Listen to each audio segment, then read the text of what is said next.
ना जाने क्यों रोहित रोज दूध का गिलास फेंक देता। मुझे उसकी यह हरकत बहुत बुरी लगती। मैंने उसे कई बार मना भी किया और कहा कि जब मम्मी जी इतनी मोहब्बत से दूध लेकर आती है तो फिर उसे पी लिया करो, लेकिन वह बात ही नहीं मानता और उस दूध को फेंक देता। लेकिन आज मैंने सोच लिया था कि उसे दूध फेंकने नहीं दूंगी, बल्कि मैंने उससे दूध लेकर साइड पर रख दिया।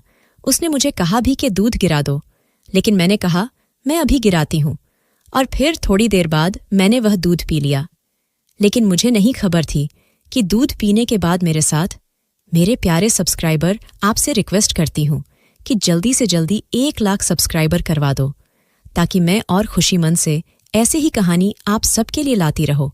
तो चलिए कहानी में आगे बढ़ते हैं। मेरा नाम पम्मी है और मेरी उम्र 30 साल है।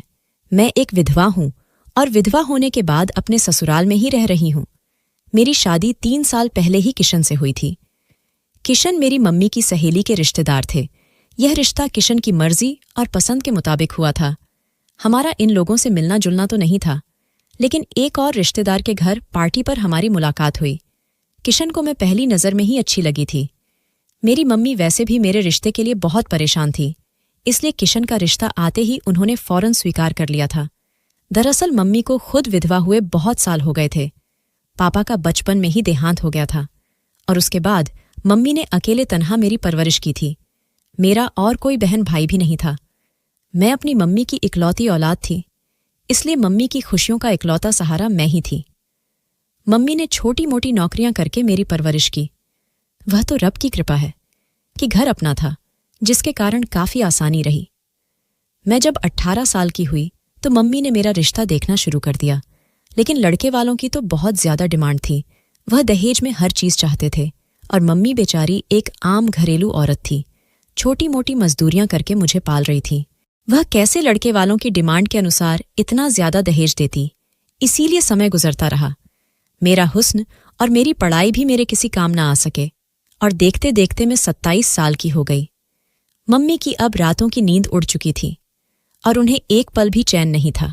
वह चाहती थी कि उनके मरने से पहले मेरी शादी हो जाए, और अक्सर वह इस बात का इजहार भी करती रहती, क्योंकि मेरे रिश्ते की परेशानी ने मम्मी को ब्लड प्रेशर और शुगर जैसी बीमारी दे दी थी।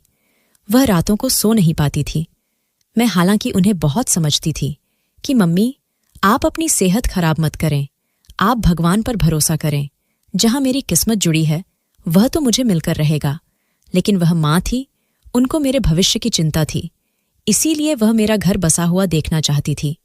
मम्मी ने तो रिश्तेदारों से भी मिलना जुलना कम कर दिया था, क्योंकि लोग हमदर्दी जताते थे और गरीब समझकर दान देने की कोशिश करते, जबकि मम्मी की खुददार तबीयत को यह गवारा नहीं था। इसीलिए रिश्तेदारों के घर जाना ही छोड़ दिया था। एक दिन मम्मी की एक सहेली अपने बेटे की शादी का कार्ड लेकर आई थी। मम्मी को खुशी तो बहुत हुई, लेकिन एक उदासी ने भी घेर लिया, क्योंकि उनका बेटा जवान था और मम्मी का काम मेल मिलाप होने की वजह से यह रिश्ता भी हाथों से निकल गया था। मैंने मम्मी से कहा कि हम दोनों मिलकर जरूर जाएंगे और शादी में भरपूर एंजॉय करेंगे, क्योंकि बहुत समय हो गया था। हम दोनों माँ बेटी कहीं पर नहीं गए थे, इसलिए मैंने अपने लिए खास तौर पर सफेद कुर्ती विद शरारा और रेड सितारों वाला दुपट्टा तैयार करवाया और मम्मी को साथ लेकर शादी पर चली गई। शादी पर ही किशन और उनकी मम्मी मौजूद थे। किशन ने मुझे पहली नजर में ही पसंद कर लिया और यूं मेरी शादी झटपट ही तय हो गई और मैं ब्याह कर किशन के घर चली आई। किशन एक बहुत अच्छे और प्यार करने वाले पति साबित हुए थे। मैं बहुत खुशकिस्मत थी कि किशन मेरी जिंदगी में आए। किशन ने हर तरह से मेरा ख्याल रखा और उनकी कोशिश होती कि मेरी हर जरूरत को पूरा कर सके। मम्मी भी हमें खुश देखकर बहुत खुश थी। मेरी सास का रवैया कभी अच्छा कभी कभी बुरा हो जाता, लेकिन मैं नजरअंदाज कर देती, क्योंकि घरों में ऐसी छोटी मोटी मामूली बातें हो जाती हैं। खुशियों के झूले में झूलते न जाने कैसे 3 साल गुजर गए, पता ही नहीं चला। किशन मुझे बहुत कम मम्मी की तरफ रहने देते थे, क्योंकि उनका कहना था कि मैं तुम्हारे बगैर एक पल भी नहीं रह सकता। इसलिए वह मुझे मायके में रात को नहीं रहने देते थे, अपने साथ लेकर जाते और अपने साथ ही वापस ले आते, क्योंकि उनका कहना था कि मैं तुम्हारे बगैर एक पल भी नहीं रह सकता। इसलिए वह मुझे मायके में नहीं रुकने देते थे, अपने साथ लेकर जाते और मम्मी से मिलवाकर साथ ही ले आते थे। लेकिन उस दिन मम्मी की तबीयत बहुत ज्यादा खराब थी और सर्दियां शुरू होने वाली थीं। मम्मी का सांस उखड़ा हुआ था, जिसकी वजह से मैं बहुत परेशान थी। मेरी परेशानी को देखते हुए किशन ने मुझे मम्मी के पास रात को रुकने की अनुमति दे दी और कहा कि तुम आज यहीं पर रुक जाओ, आंटी की हालत ठीक नहीं है, मैं कल किसी समय आकर तुम्हें ले जाऊंगा। मैं खुद भी अपनी माँ के पास रुकना चाहती थी, लेकिन किशन की वजह से उनसे कह नहीं पा रही थी। लेकिन जब किशन ने खुद कह दिया तो फिर मैं खुशी खुशी माँ के पास रुक गई। लेकिन मुझे नहीं पता था कि मेरा यहां पर रुकना मेरी सारी जिंदगी की बर्बादी बन जाएगा। मुझे ऐसा दुख मिलेगा जिससे मैं कभी निकल नहीं सकूंगी। किशन मुझे छोड़कर वापस चले गए थे। मम्मी की हालत भी अभी अच्छी नहीं थी। मैंने उनको दवा देकर लिटा दिया और उनके लिए सूप बनाने किचन में चली आई, क्योंकि सूप के साथ उनको काफी अच्छा महसूस होता था। मम्मी को सूप पिलाकर मैं उनके पास ही सोने के लिए लेट गई और बिल्कुल इसी तरह उनके साथ लग गई जैसे शादी से पहले उनके साथ लिपट कर सोया करती थी। लेकिन आधी रात को एक फोन आया जिसने मेरी दुनिया ही उजाड़ दी। फोन किशन के घर से आया था। फोन पर किशन का छोटा भाई रोहित था, जिसका कहना था कि भाभी भाई अब हम सबको छोड़कर चले गए, हमारी दुनिया उजड़ गई, हम अनाथ हो गए, भाभी भाई मर गए हैं। यह बात सुनना थी कि मेरे पैरों तले से जमीन निकल गई और आंखें पत्थर की हो गईं। मैंने बार बार रोहित से पूछा, रोहित क्या हुआ, तुम क्या बकवास कर रहे हो, क्या हुआ है मेरे किशन को? लेकिन तब तक फोन बंद हो चुका था। मैंने मम्मी की हालत की भी परवाह नहीं की और पागलों की तरह बाहर की तरह भागी थी। मम्मी मुझे पीछे से आवाज देती रह गई, पम्मी रुको तो सही, क्या हुआ है मुझे तो बताओ। लेकिन मुझ में इतनी हिम्मत नहीं थी कि मैं मम्मी को कुछ बताती। मैं इसी तरह भागकर सड़क पर आई और एक रिक्शा को हाथ देकर उसमें बैठ गई थी। दिल ही दिल में यह प्रार्थना कर रही थी कि भगवान सब कुछ ठीक हो, रोहित ने मजाक किया हो या किशन ने मुझे बुलाने की खातिर रोहित से यह फोन करवाया हो, लेकिन ऐसा कुछ ना हुआ हो। मैं बार बार यही दुआ मांग रही थी, लेकिन मेरी सारी दुआएं रद्द हो गई थीं। मैं जब अपनी ससुराल पहुंची तो देखा वहां पर तो मातम का माहौल था। लोगों की भीड़ थी और हर आंख से आंसू गिर रहे थे। हर कोई रो रहा था। सामने मेरा किशन बेजान शरीर के साथ लेटा हुआ था। आंखें बंद किए हुए इतना मासूम लग रहा था जैसे अभी अभी आंखें खोल देगा। मैं एकदम आगे बढ़ी और फिर बेहोश होकर वहीं गिर गई। न जाने कितने समय के बाद में होश में आई, और जब होश में आई तब किशन का अंतिम संस्कार हो चुका था। लेकिन मेरा तो मातम अब शुरू हुआ था। मैं निहाल हो चुकी थी और किशन के जाने को दिल से भुला नहीं पा रही थी। बार बार उनका हंसता मुस्कुराता चेहरा मेरी निगाहों के सामने आ रहा था। वह हमेशा मुझे यही कहते थे कि कभी मुझे छोड़कर मत जाना, वरना मैं मर जाऊंगा। और शादी के बाद यह पहली रात थी जब मैं उनसे अलग थी, और उसी रात किशन इस दुनिया से चले गए थे। मुझे तो अभी तक यही नहीं पता था कि किशन को हुआ क्या है। मैं अपने कमरे में बैठी हुई थी, किशन को याद करके रो रही थी। 3 दिन गुजर चुके थे, तो मैंने अपनी सास से पूछा, आखिर किशन को हुआ क्या था? तो मेरी सास कहने लगी, पता नहीं, मैं तो अपने कमरे में आराम कर रही थी। अचानक एकदम शोर हुआ था। मैं बाहर आई तो देखा रोहित चिल्ला रहा था और चीख रहा था। मैं दिल पर हाथ रखे आगे बढ़ी तो देखा किशन नीचे फर्श पर गिरा हुआ था। उसका सोते सोते ही देहांत हो गया था। रोहित उसके कमरे के बाहर से गुजर रहा था। किशन को जमीन पर गिरे देखकर उसके पास चला गया, जिसकी वजह से उसे किशन की मौत का पता चल गया। मेरी सास रोते हुए कहने लगी और मैं खाली खाली निगाहों से उन्हें देखते रह गई। ऐसा लगने लगा जैसे किशन की मौत की मैं जिम्मेदार हूं। अगर उस रात में किशन के पास होती तो शायद किशन इस तरह तड़प तड़प कर अपनी जान ना दे देता। पता नहीं उसके साथ क्या हुआ था। कोई भी तो उसके पास उसकी मदद के लिए नहीं था। काश उस रात में उसके पास होती। किशन की मौत मेरे लिए एक अनसुलझी पहेली बन गई थी। अच्छा, भला जवान खूबसूरत और सेहतमंद किशन कैसे एकदम मौत की नींद सो सकता था? मेरे दिल को किसी भी तरह चैन नहीं आ रहा था। मेरा तो कोई सहारा भी नहीं था। किशन की कोई निशानी नहीं थी जिसके साथ लगकर मेरा दिल बहल जाता। किशन को गए 3 महीने हो गए थे। मैं वापस अपनी माँ के घर जाना चाहती थी, लेकिन मेरी सास ने मुझे आने नहीं दिया। वह यही कहने लगी कि तुम मेरे पास किशन की निशानी हो, तुम में से मुझे किशन की खुशबू आती है, मैं तुम्हें वापस नहीं जाने दूंगी। इसलिए मैं उनके पास ही रह गई। मम्मी से जब मैंने पूछा तो उनका भी यही कहना था कि यह तुम्हारी अपनी मर्जी है, अगर तुम अपनी ससुराल में रहना चाहो तब भी मुझे कोई ऐतराज नहीं, लेकिन अगर तुम वापस भी आना चाहो तब भी मुझे कोई ऐतराज नहीं, बल्कि खुशी होगी। फिर मैं ससुराल में रहने का ही फैसला कर लिया, लेकिन कुछ समय बाद मम्मी की हालत बहुत खराब हो गई तो मैं वापस अपनी माँ के पास चली आई। किशन को मरे हुए अब 1.5 साल हो चुका था। अचानक एक दिन मेरी सास घर पर चली आई और मेरे साथ लगकर खूब रोने लगी। मेरा अपना जख्म भी अभी ताज़ा हो गया था। कुछ देर बैठकर उन्होंने अपने आने की वजह बताई, जिसे सुनकर मैं और मेरी मम्मी शॉक में रह गए। हम एक दूसरे की शक्ल देखते रहे। हमें उम्मीद नहीं थी कि किशन की मम्मी इस वजह से हमारे घर आई होगी। मेरी सास के आने का कारण जानकर मम्मी खामोश हो गई और कहने लगी, मैं यह फैसला अकेले कर नहीं सकती, इसलिए मुझे पम्मी से पूछना पड़ेगा। अगर पम्मी की मर्जी हुई तो मैं आपको हाँ में जवाब दे दूंगी, वरना फिर आप गुस्सा मत कीजिएगा। मेरी मम्मी ने नरमी से बात करके उन्हें समझा दिया। तो मेरी सास के जाने के बाद मम्मी ने मुझे इस रिश्ते के बारे में राय जानना चाहा तो मैंने साफ तौर पर मना कर दिया और कहा कि मैं किशन के साथ बेवफाई नहीं कर सकती, मुझे रोहित से शादी नहीं करनी, इसलिए आप मेरी सास को साफ साफ मना कर दें। उस घर में मैं किशन की दुल्हन बनकर गई थी और अब दोबारा उसी घर में रोहित की दुल्हन बनकर जाऊं, यह मुझे गवारा नहीं। मम्मी ने इस तरह मेरा इनकार मेरी सास तक पहुंचा दिया, लेकिन मेरी सास ने तो वह इनकार जैसे दिल पर ले लिया और बिस्तर से लग गई। उनकी तबीयत खराब हो गई और वह बार बार मुझे बुलाने लगी। रोहित ने मुझे फोन करके मेरी सास की हालत के बारे में बताया और कहा कि आप बस एक बार आ जाएं, मम्मी की हालत बहुत खराब है और वह बार बार आपको पुकार रही हैं। आप एक बार आ जाएंगे तो शायद उनका दिल बहल जाएगा और वह आपके इनकार के सदमे से बाहर निकाल सकेंगे। रोहित की बात पर मैं खामोश हो गई थी और फिर मैंने रोहित से कहा कि मुझे तुमसे शादी पर ऐतराज नहीं है, असल में शादी ही नहीं करना चाहती। एक बार मैंने शादी कर ली है और दोबारा अब शादी नहीं करना चाहती। मैं पूरी जिंदगी अपने किशन के नाम पर जीना चाहती हूँ, इसलिए मुझे माफ कर देना। लेकिन मेरी बात सुनकर रोहित कहने लगा, मैं खुद भी आपसे शादी के लिए तैयार नहीं हूं। आप मेरे लिए बहुत ही सम्मान का स्थान रखती हैं। मैंने हमेशा आपको अपनी भाभी समझा है और आपको इज्जत और सम्मान दिया है, इसलिए मैं रिश्ते के बारे में सोच भी नहीं सकता। मैंने माँ को भी मना कर दिया था, लेकिन वह नहीं मानी।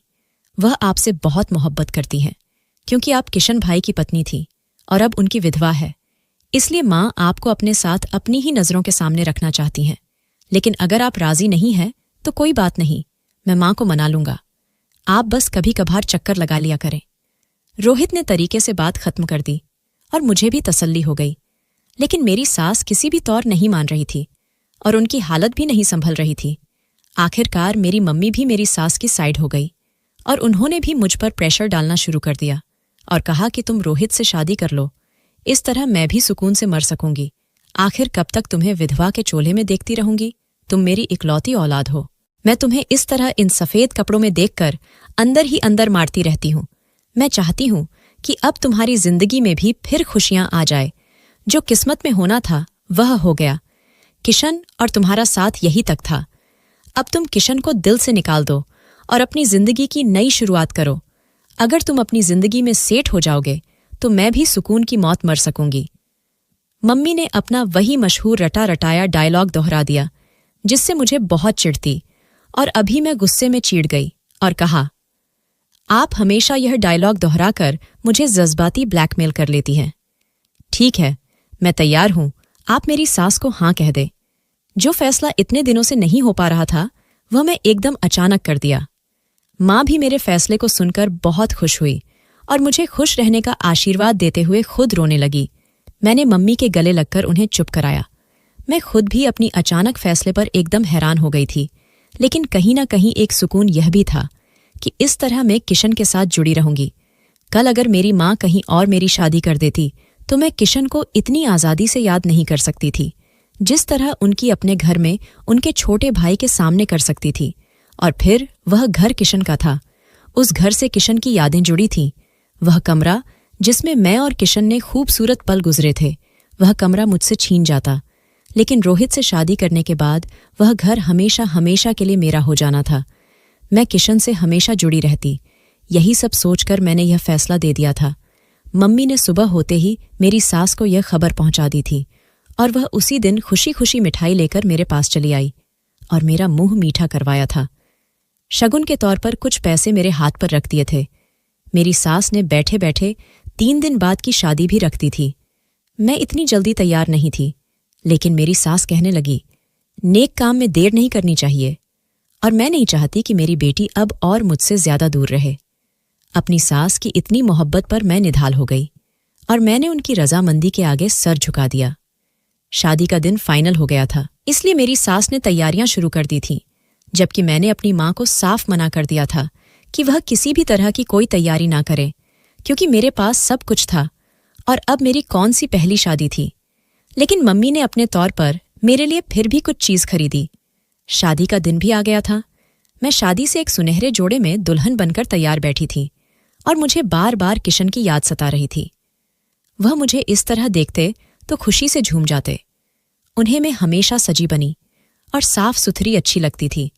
वह मुझे यही कहते थे कि मैडम जी तैयार रहा करो, मैं तुम्हें खुश और तारो ताज़ा देखना चाहता हूं। और आज इस मौके पर मुझे उनकी याद सता रही थी। मेरी आंख से आंसू बह निकले। मैं रोहित की पत्नी बन चुकी थी। अब मैं रोहित के साथ विदा होकर इस घर में वापस आ गई। मुझे नहीं मालूम कि रोहित इस रिश्ते पर राजी था या नहीं, लेकिन वह जरा चुपचाप लग रहा था। इससे पहले तो रोहित के साथ मैं काफी फ्री थी। रोहित भी मुझसे काफी बातें कर लिया करता था, लेकिन अब रिश्ता बदल गया था, इसलिए कुछ अंदाजा नहीं था कि आगे हम एक दूसरे के साथ कैसे व्यवहार करने वाले हैं।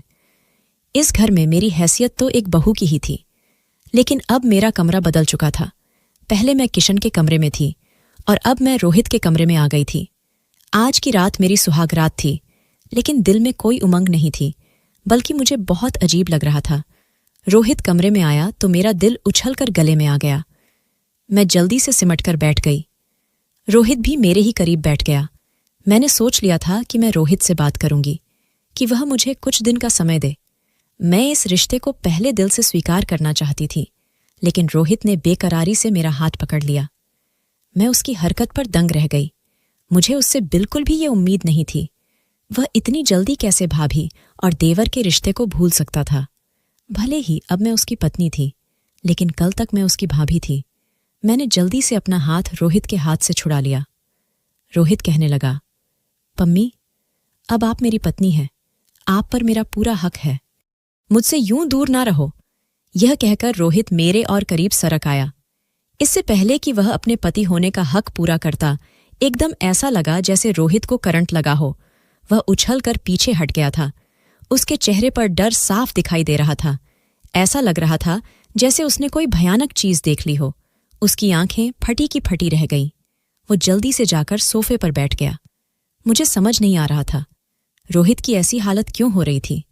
और फिर रोहित मुझे खुद ही कहने लगा कि आप बेड पर सो जाएं और मैं सोफे पर सो जाता हूं। मुझे भी इस बात पर कोई एतराज नहीं था, बल्कि इस बात का सुकून था, क्योंकि मैं खुद उससे बहुत झिझक महसूस कर रही थी। इसलिए मैं चुपचाप उठकर अपने कपड़े बदले और सोने के लिए लेट गई। मुझे यहां पर नींद नहीं आ रही थी। बार बार किशन का ख्याल दिमाग पर छा रहा था। ऐसा लग रहा था कि जैसे मैंने किशन से बेवफाई की है और वह मुझसे शिकवा कर रहे हैं। मैं ख्यालों ही ख्यालों में उनसे माफी मांग रही थी।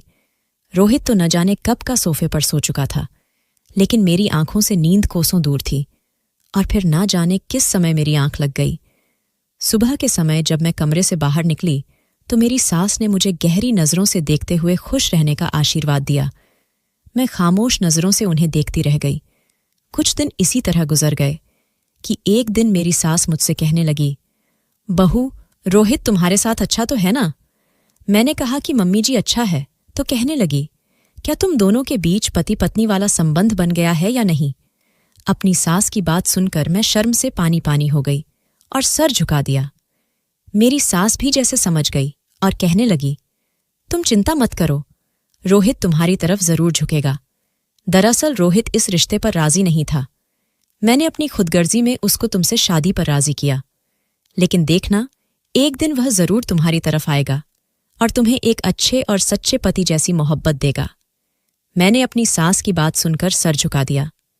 रोहित और मेरी शादी को 10 दिन गुजर चुके थे, लेकिन शादी की पहली रात रोहित जिस बेकरारी से मेरे पास आया था, अब वह बेकरारी खत्म हो चुकी थी। अब रोहित मेरे करीब नहीं आता था, वह मुझसे दूर दूर रहता था। ऐसा लगता था कि जैसे वह मेरे करीब तो आना चाहता है, लेकिन पता नहीं उसे कोई चीज रोक रही हो। रोहित की हालत अब मुझे अजीब सी लगने लगी थी। वह रात को अचानक उठकर बैठ जाता और बहुत देर तक कमरे में इधर उधर टहलता रहता। मैंने उससे पूछा भी, लेकिन उसने मुझे कुछ नहीं बताया। तंग आकर एक दिन मैंने अपनी सास से बात की। मेरी सास यह सब सुनकर हैरान रह गई। उन्होंने पूछा, क्या रोहित ने तुम्हें एक बार भी हाथ नहीं लगाया? तो मैंने सर झुका दिया और वह मेरी चुप का मतलब समझ गई। मेरी सास भी परेशान हो चुकी थी। शादी को 10 दिन गुजर चुके थे, लेकिन हम दोनों के बीच पति पत्नी वाला कोई संबंध नहीं बना था। मेरी सास किसी सोच में डूब गई थी। उसी रात मेरी सास ने रोहित को अपने कमरे में बुलाया था। पता नहीं दोनों माँ बेटे कमरे के अंदर क्या मीटिंग कर रहे थे। और फिर अगली रात जब मैं कमरे में चली गई तो मेरी सास कुछ देर बाद ही दूध का गिलास लेकर आई, जिसमें केसर मिला हुआ था। कहने लगी, ये रोहित को पिला देना, उसका दिल तुम्हारी तरफ जरूर झुकेगा, उसके दिल में तुम्हारे लिए मोहब्बत बढ़ेगी। मैंने उनकी बात सुनकर सर हिला दिया और दूध साइड टेबल पर रख दिया। कुछ देर बाद ही रोहित भी कमरे में आ गया और मैंने उसे कहा कि यह दूध पी लो, लेकिन रोहित अजीब हरकत की। उसने वह गिलास उठाकर बाथरूम में फेंक दिया। मैं उसकी इस हरकत से हैरान रह गई। मैंने उसे कुछ नहीं कहा। सुबह नाश्ते की मेज पर अचानक मेरी सास ने रोहित से पूछ लिया, क्या तुमने दूध पिया था? तो वह कहने लगा, नहीं, भाई ने सपने में आकर मना कर दिया था तो मैंने उसे नहीं पिया। रोहित इतनी रुखाई से जवाब दिया कि मैं चुप रह गई, जबकि मेरी सास भी खामोश हो गई। अब हर रोज ही ऐसा होता। मेरी सास केसर मिला दूध मुझे कमरे में पकड़ा देता और कहती कि रोहित को पिला देना, लेकिन मैं रोहित से कहती तो वह दूध पीता ही नहीं, उल्टा उसे बाथरूम में फेंक देता। मुझे रोहित पर अब गुस्सा आने लगा था कि आखिर वह ऐसा क्यों करता है, और अब मुझे अपनी सास पर भी गुस्सा आता कि अगर वह दूध नहीं पीता तो वह उसे ना दिया करें। इस तरह रोज दूध को फेंकने से क्या फायदा। लेकिन मेरी सास भी रेगुलर दूध का गिलास कमरे में रख जाती और रोहित भी रेगुलर दूध गिरा देता। उस दिन तो मैं रोहित के साथ इस बात पर लड़ पड़ी थी। रोहित, यह जो तुम कर रहे हो बहुत गलत बात है। आखिर मम्मी जी इतनी मोहब्बत से तुम्हें दूध का गिलास देकर जाती हैं और तुम हो कि उसे गिरा देते हो। कितनी बुरी बात है। इस तरह दूध का अपमान होता है। खाने पीने की चीजों का सम्मान करना चाहिए और मम्मी का भी दिल टूटता है। रोहित कुछ पल खामोशी से मुझे देखता रहा और फिर कहने लगा, मैंने आपको पहले ही कहा था कि भाई ने सपने में आकर मुझे मना किया है कि दूध मत पीना। इस वजह से मैं दूध नहीं पीता और ना ही कभी पीऊंगा। मम्मी को भी ये बात समझना चाहिए, लेकिन न जाने क्यों वह नहीं समझती। रोहित रुखा सा जवाब दिया तो मैं चुप हो गई। मुझे समझ नहीं आ रहा था रोहित के साथ क्या समस्या है। रोहित मुझसे शादी तो कर ली थी, लेकिन अभी तक हमारे बीच कोई भी रिश्ता पैदा नहीं हो पाया था। जो शादीशुदा जोड़ों में रोमांस पाया जाता है, वह मेरे और रोहित के बीच नहीं था। मैंने भी कोशिश नहीं की थी और कुछ वह भी मुझे अजनबी सा बना रहता और मैं भी उससे दूरी बना रखती थी।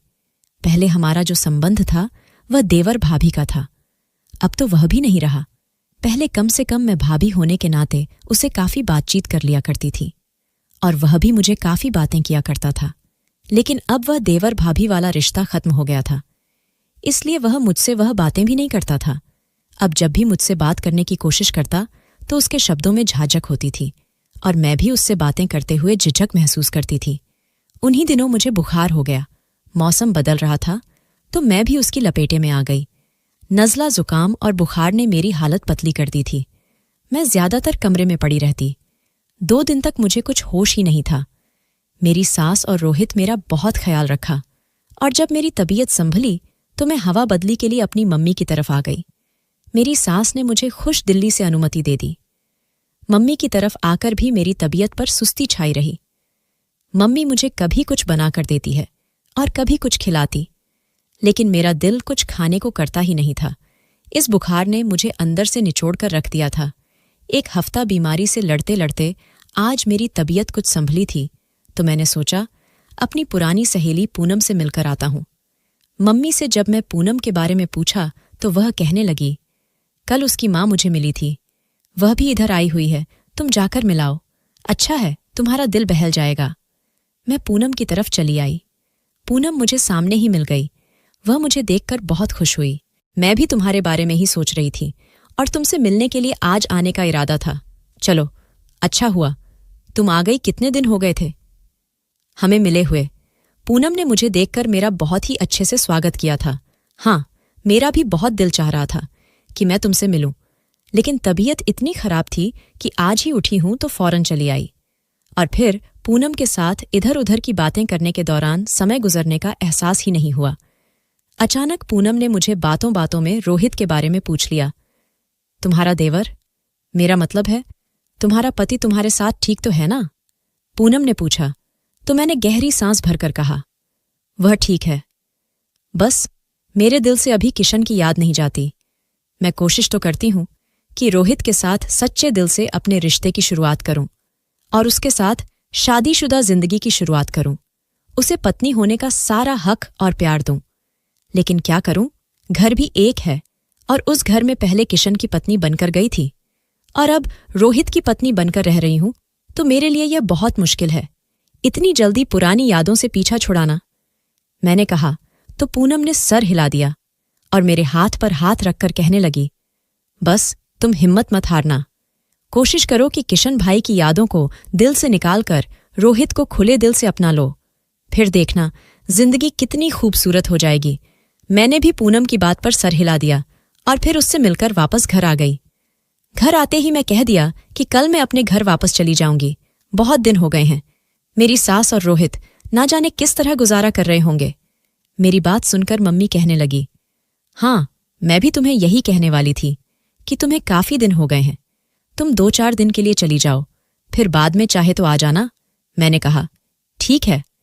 मैंने उठकर कमरे में आ गई और अपने कपड़े बैग में रखने लगी।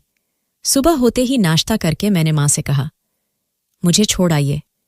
मां मुझे छोड़ने के लिए घर चली आई। मेरी सास मुझे देखकर बहुत खुश हुई और कहने लगी, मैं रात को तुम्हें बहुत याद कर रही थी और कह रही थी, इतने दिन हो गए हैं मेरी बेटी घर वापस नहीं आई। मैं सोच रही थी कि आज जाकर तुम्हें ले आऊं। अच्छा हुआ तुम खुद ही आ गई। मेरी सास ने बहुत मोहब्बत से कहा तो मैं भी उनके गले लग गई। शाम को रोहित आया तो उसने मुझे देखा तो एकदम से ठिठक कर रुक गया, जैसे कुछ कहते कहते रुक गया हो। फिर वह कमरे में चला गया। मुझे थोड़ी सी मायूसी हुई। मुझे लगा कि रोहित मेरे इतने दिनों की गैर मौजूदगी को महसूस करेगा और मुझे एक बार बताया जरूर कि उसने मुझे मिस किया था। लेकिन उसने तो कोई भी बात नहीं की, बल्कि खामोशी से चला गया। मैंने सोचा शायद अपनी मां के सामने कहने से हिचकिचा रहा हो। कमरे में जाकर मुझे जरूर कहेगा कि मैं तुम्हें मिस किया था। लेकिन मैं कमरे में गई तब भी रोहित कुछ नहीं बोला और मेरी सास फिर दूध का गिलास ले आई, लेकिन रोहित कमरे में मौजूद नहीं था। कपड़े चेंज करने के बाद वह बाहर चला गया था। मैंने अपनी सास से कहा भी कि आप इसे वापस ले जाएं। रोहित दूध तो पिता ही नहीं बल्कि उल्टा इसे बाथरूम में गिरा देता है। तो वह कहने लगी, मोहब्बत से पिलाना तो वह जरूर पी लेगा। मैं खामोशी से गिलास पकड़कर रख दिया। मेरी सांस चली गई तो न जाने मेरे दिल में क्या ख्याल आया कि मैं वह गिलास उठाकर खुद पी लिया और बेड पर लेट गई। रोहित का इंतजार करते करते मेरी आंखों में नींद आने लगी थी। अभी कुछ ही देर गुजरी थी कि अचानक मुझे अपना मरा हुआ पति किशन दिखाई दिया। किशन कमरे में आए और वह मुझसे कह रहे थे कि अगर तुम्हें अपनी जान प्यारी है तो यहां से चली जाओ, यहां पर मत रहो। वह चिल्ला चिल्लाकर मुझे यही कह रहे थे। मैं एक झटके से उठ बैठी और अपने आसपास नजर घुमाकर देखा। किशन कहीं पर भी नहीं थे। इसका मतलब यह मेरा सपना था, लेकिन सपने में आकर किशन मुझे ऐसा क्यों कह रहे थे? मुझे इस घर से भगने के लिए क्यों कह रहे थे? मैं एकदम उठकर बाहर की तरह भागी। मेरी सास ने मुझे बाहर की तरफ आते देखा तो परेशानी से पूछने लगी, क्या हुआ बेटा, सब ठीक है? मैंने कहा, वाहन कमरे में, किशन वहां पर। मैंने बौखलाए हुए अंदाज में कमरे की तरफ इशारा करते हुए कहा तो मेरी सास खुद भी डर गई और एकदम उठकर कमरे की तरफ गई। लेकिन वहां से वापस आने के बाद वह कहने लगी कि वहां पर तो कोई भी नहीं है, कमरा बिल्कुल खाली है, तुम्हें जरूर कोई गलतफहमी हुई है। लेकिन मैं अपना सर दोनों हाथों में थामकर बैठ गई और कहने लगी, नहीं, किशन आए थे, मैंने अपनी आंखों से देखा था और वह मुझे कह रहे थे कि अगर तुम्हें जान प्यारी तो यहां से चली जाओ, मैं इसका क्या मतलब समझूं? मैं बेबसी से रोने लगी। मेरी बात सुनकर मेरी सास का चेहरा एकदम से पीला पड़ गया और मुझे देखते हुए कहने लगी। सास ने धीरे आवाज में पूछा, क्या कहा किशन ने? तो मैंने बताया। वह कह रहे थे कि अगर तुम्हें जान प्यारी है तो यहां से चली जाओ। मेरी बात सुनकर मेरे सास हारे हुए अंदाज में सोफे पर गिर सी गई। अपनी सास का अंदाज मुझे कुछ अलग सा लगा, इसलिए मैंने उनसे पूछा, क्या हुआ है मम्मी जी? आप ये सुनकर इतना परेशान क्यों हो गई है? मेरी बात पर मेरी सास की आंखों से आंसू बहने लगे और फिर वह जोर जोर से रोने लगी। अब मैं बहुत ज्यादा परेशान हो चुकी थी। नन्ना जाने मेरी सास के साथ क्या समस्या थी जो वह ऐसे कह रही थी। कुछ देर बाद मेरी सास रो रो कर थक गई तो फिर कहने लगी, कुछ नहीं बेटा, बस यूं ही मेरा दिल भर आया था। लेकिन मैंने अपनी सास से कहा कि मम्मी जी यूं ही दिल नहीं भर आता, बल्कि जरूर कोई ना कोई बात है। आपको मेरी कसम मुझे सच बताएं, आखिर क्या बात है? मैंने अपनी कसम देकर अपनी सास को मजबूर कर दिया तो कुछ पल खामोश रहने के बाद वह कहने लगी, बेटा, मैं तुमसे जो भी कहूंगी बिल्कुल सच कहूंगी, इसलिए तुम सच को स्वीकार करना और हो सके तो मुझे और रोहित को माफ कर देना। मेरी सास ने कहा तो मैं उनकी तरफ उलझन भरी निगाहों से देखने लगी और फिर उनसे पूछा, क्या बात है? ऐसी क्या बात हो गई? तो मेरी सास कहने लगी, यह बात उस दिन से शुरू होती है जब मैंने तुम्हें पहली बार देखा था। अब मैंने भी तुम्हें उसी दिन देखा था और रोहित ने भी तुम्हें उसी दिन देखा था। मुझे तुम किशन के लिए बहुत पसंद आई थी। मैं घर आकर जब किशन से इस रिश्ते की बात की तो वह खुशी से खिल उठा। मुझे उसका चेहरा देखकर उसके दिल का हाल पता चल गया था, इसलिए जब हम दोनों माँ बेटा यह बात कर रहे थे तो रोहित भी वहां पर चला आया। मैंने रोहित को भी अपनी खुशी में शामिल करना चाहा, लेकिन उसका चेहरा बुझ सा गया था और आंखों की चमक एकदम खत्म हो गई थी। मैंने अपनी खुशी में महसूस ही नहीं किया और यूं किशन का रिश्ता तुम्हारे लिए मांगने चली आई। अब मैंने रिश्ता पक्का होते ही जल्दी ही शादी पर जोर दिया और तुम दोनों की जल्दी ही शादी करवा दी। लेकिन मुझे नहीं मालूम था कि यह मेरी कितनी बड़ी गलती है। मेरा बेटा रोहित इस बात को अपनी बड़ी हार समझा। रोहित ने जब तुम्हें उस दिन शादी पर देखा था तो तुम उसे अच्छी लगी थी और तुम्हें अपनाने का फैसला कर बैठा था। वो मुझसे तुम्हारे बारे में बात करना ही चाहता था, लेकिन इससे पहले ही मैंने किशन के लिए तुम्हें पसंद कर लिया। रोहित ने दोबारा ये बात फिर मुझसे नहीं की और खामोश हो गया। उसने दिल के दिल में ही अपनी मोहब्बत दबा ली थी। उसका ख्याल था कि शायद समय गुजरने के साथ साथ यह बात खुद ब खुद खत्म हो जाएगी। लेकिन जब तुम शादी करके हमारे घर आ गई तो हर समय उसकी निगाहों के सामने रहने लगी। रोहित की प्यासी नजरें तुम्हारे चेहरे को देखती रहती और तुम इस बात से बेखबर थी। इसलिए मैंने जब महसूस किया कि रोहित तुम्हें पसंद करता है, मैंने उसे बहुत डांटा और बुरा भला कहा और उसे समझाया कि अब ये ख्याल दिल से निकाल दो, क्योंकि पम्मी अब तुम्हारी भाभी बन चुकी है और उसकी तरफ इन नजरों से मत देखो, बल्कि उसे सम्मान की नजरों से देखो। लेकिन रोहित मुझे बहुत लड़ा और कहने लगा, लेकिन मेरी बात सुनते ही रोहित गुस्से से बिखर गया था। वह चीखने लगा और बोला, आपने मेरे साथ बहुत बुरा किया है। जब भी कोई अच्छी चीज होती है आप हमेशा भाई को दे देती हो, और अब भी ऐसा ही किया है आपने मेरे साथ। मेरे दिल की खुशी, मेरी मोहब्बत अपने उठाकर भाई की गोद में डाल दी। मैं यह बात कैसे भुला दूं? रोहित के दिल में पनपते हुए ये बगावत के जज्बे मुझे खतरे का अलार्म लग रहे थे, लेकिन फिर भी मैं उसे समझती रहती थी। अब रोहित ज्यादातर खामोश रहने लगा था, लेकिन फिर भी मुझे उससे डर लगता। और एक दिन जब तुम अपनी माँ की तरफ गई हुई थी, रोहित और किशन का तुम्हारे बात को लेकर झगड़ा हो गया। किशन ने अपने भाई पर जिंदगी में पहली बार हाथ उठाया था, क्योंकि रोहित ने तुम्हारे बारे में कुछ गलत बातें बोली थी। लेकिन किशन ने जब रोहित पर हाथ उठाया तो रोहित बदले की आग में अंधा हो गया और उसने बिल्कुल भी ना देखा कि उसके सामने उसका बड़ा भाई खड़ा है। उसने गला दबाकर अपने भाई को मार दिया। मैं उन दोनों को रोकते रही, लेकिन किसी ने मेरी ना सुनी। किशन रोहित से अपने आप को बचाने की कोशिश कर रहा था। मैं भी पूरी ताकत से रोहित को खींच रही थी, लेकिन पता नहीं रोहित में इतनी ताकत कहाँ से आ गई थी। उसने मुझे धक्का दे दिया और एक भाई के हाथों दूसरे भाई का कत्ल हो गया। मैं एक बेटा खो चुकी थी और दूसरा बेटा खोना नहीं चाहती थी, इसलिए सबसे यही कहा कि किशन की मौत सोते हुए हो गई थी। शायद उसको हार्ट अटैक आया था। अगर लोगों को सच्चाई पता चल जाती कि भाई ने भाई को मार दिया है तो मेरा एक बेटा तो वैसे ही मर गया था, दूसरा भी जेल की सलाखों के पीछे होता।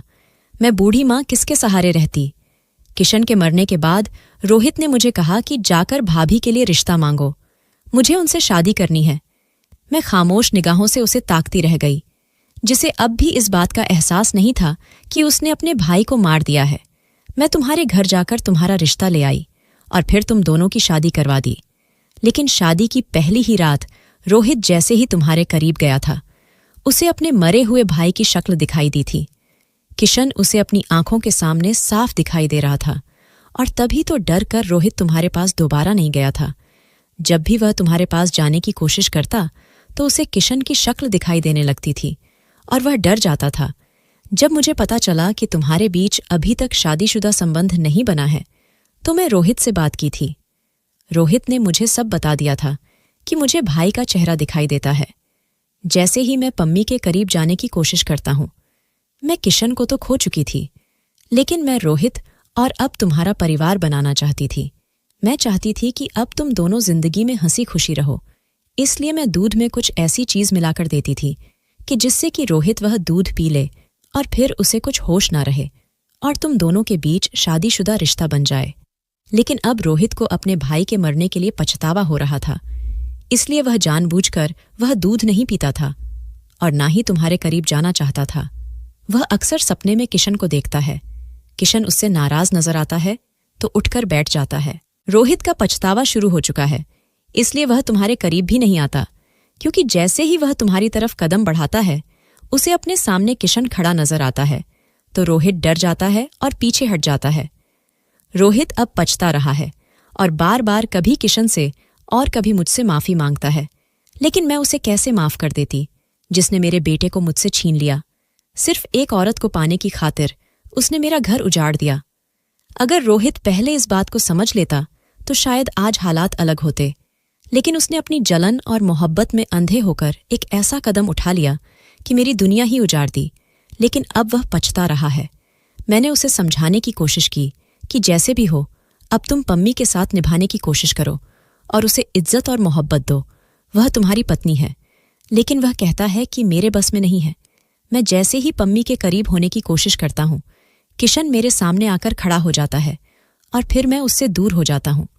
मैं तुम्हें यह सब नहीं बताना चाहती थी, लेकिन आज इस तरह तुमने किशन के बारे में कहा तो मैं तुम्हें यह सब बताने पर मजबूर हो गई, क्योंकि तुम्हें यह सब बातें जानने का पूरा हक है। लेकिन मेरी बेटी, मुझे माफ कर देना। मैं एक मजबूर और बेबस माँ थी।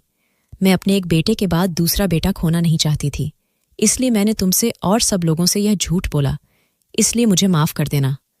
मेरी सास ने मेरे आगे हाथ जोड़ते हुए कहा, लेकिन मैं तो जैसे वहां थी ही नहीं। यह क्या पहाड़ तोड़ डाला था।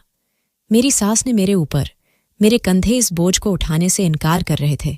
इतने बड़े सच ने मुझे दिलाकर रख दिया था और मुझे कुछ समझ नहीं आ रहा था कि मैं क्या करूं। मैं चुपचाप उठकर अपने कमरे में आ गई और लेट गई। अतीत की सारी फिल्म मेरे दिमाग में चल रही थी। शादी के बाद जितना हिस्सा मैंने गुजरा, मुझे एक एक करके वह सारे पल याद आ रहे थे। मुझे इस बात पर यकीन ही नहीं आ रहा था कि रोहित मेरे साथ यह सब कुछ कर सकता है। मैं एकदम उठकर बैग में कपड़े डालने लगी और वापस अपनी माँ की तरफ आ गई।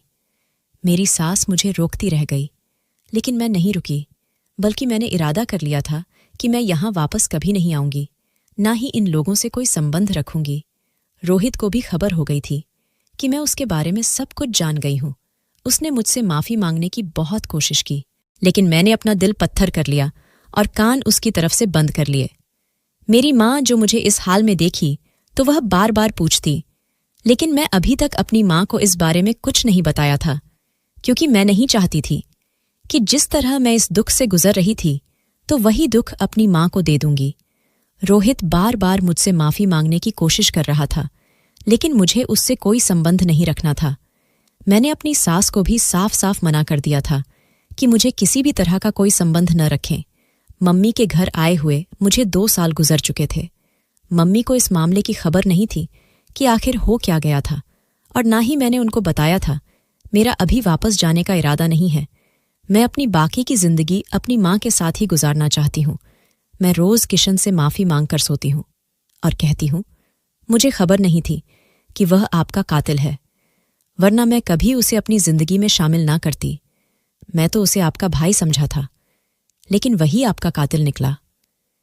ये बात सुनकर किशन मुस्कुरा देते हैं और मुझे भी तसल्ली हो जाती है कि उन्होंने मुझे माफ कर दिया है। बाकी की जिंदगी शायद अब इसी तरह गुजारनी है, क्योंकि अब शादी के नाम से मुझे नफरत हो चुकी है। दोस्तों, आपको क्या लगता है? क्या मुझे रोहित को माफ कर देना चाहिए और अपनी शादीशुदा जिंदगी की शुरुआत रोहित के साथ करना चाहिए? अपनी राय कमेंट बॉक्स में जरूर देना। दोस्तों, वीडियो कैसा लगा कमेंट करके जरूर बताना। वीडियो को लाइक और चैनल सब्सक्राइब कर देना।